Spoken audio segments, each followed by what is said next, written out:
Еліміздің географиялық тұрғыдан ұтымды, яғни Евразия құрлығының кіндігінде орналасуы, ежелден әртүрлі мемлекеттер мен өркениеттер арасында транзиттік дәліздердің пайда болуына септігін тигізді. Біздің дәуірімізден бастап бұл құрлық жолдары үлкен Евразияның шығысы мен батысы, солтүстігі мен оңтүстігі арасындағы сауда және мәдениет саласындағы байланыстардың трансконтиненталды желісіне Ұлы Жібек жолы жүйесіне айналды, деп жазады елбасы өзінің Ұлы даланың жеті қыры мақаласында. Ұлы дала халқы ежелгі және орта ғасырлардағы аса маңызды сауда қатынасының басты дәнекері болып саналды. Жібек жолының жандануымен қазақ даласындағы халықтың біразы отырықшылыққа өтіп, өңірде жаңа қалалар пайда бола бастады. Отырар, Еспичақ, Суяб, Сауран, Тараз сияқты қалалар арқылы ат мініп, түйеге кіре тартқан керуендер кең байтақ қазақ жеріндегі батыстан шығысқа, шығыстан батысқа жөңкеліп жатты. Бұл қалаларда жүргізілген археологиялық қазбалар кезінде сол дәуірге тиесілі көптеген алтын, күміс монеталар, ағаштан, тереден, қыштан жасалған ыдыс-аяқтар, құбырлар, монша қалдықтары, қола және темірден жасалған бұйымдар табылған.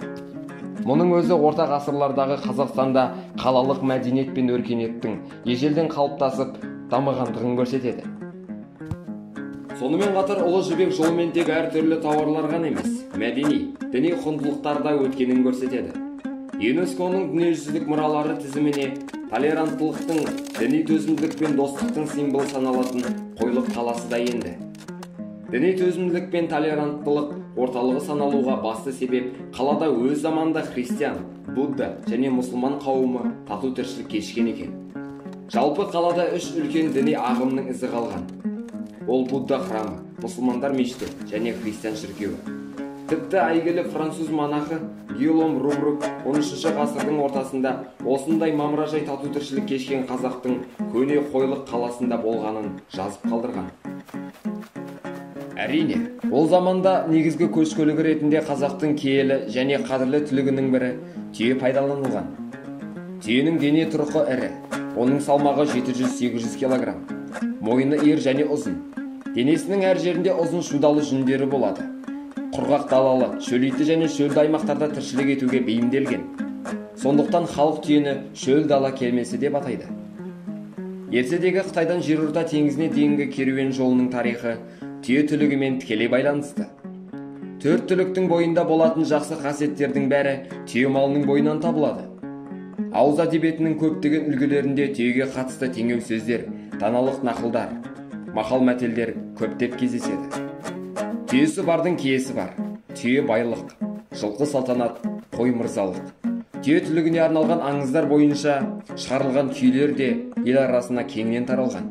Сүгірдің бозінгені, ықыластың желмаясы, тәттімбеттің бозінгені және де тағы да басқа.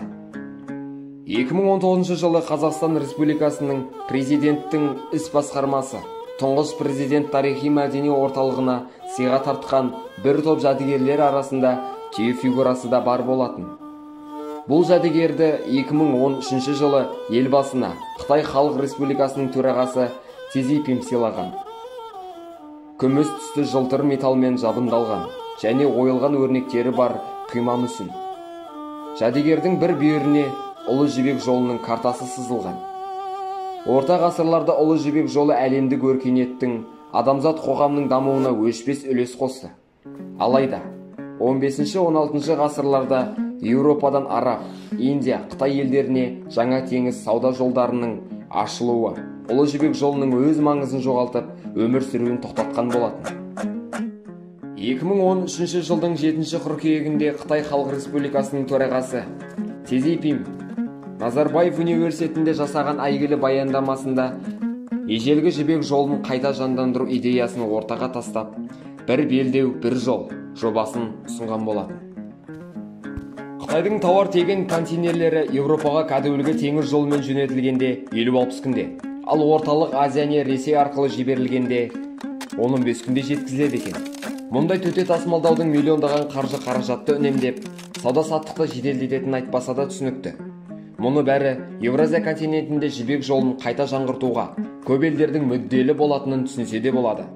Жібек жолы экономикалық белдеуінің біздің жеріміз арқылы өтетін құбыры. Темір жолы мен автомагистралы транзиттік тұрғыдан біз еліміздің дамуы үшін зор мүмкіндік береді. Қытай басшысының қазіргі дамыған дүниежүзілік сауда әлемінде көлік ретінде пайдаланылмаса да, түйе мүсінін осы жаңарып жатқан ұлы жібек жолының рәмізі ретінде табыстауы бұл жануарға деген құрметті білдіреді.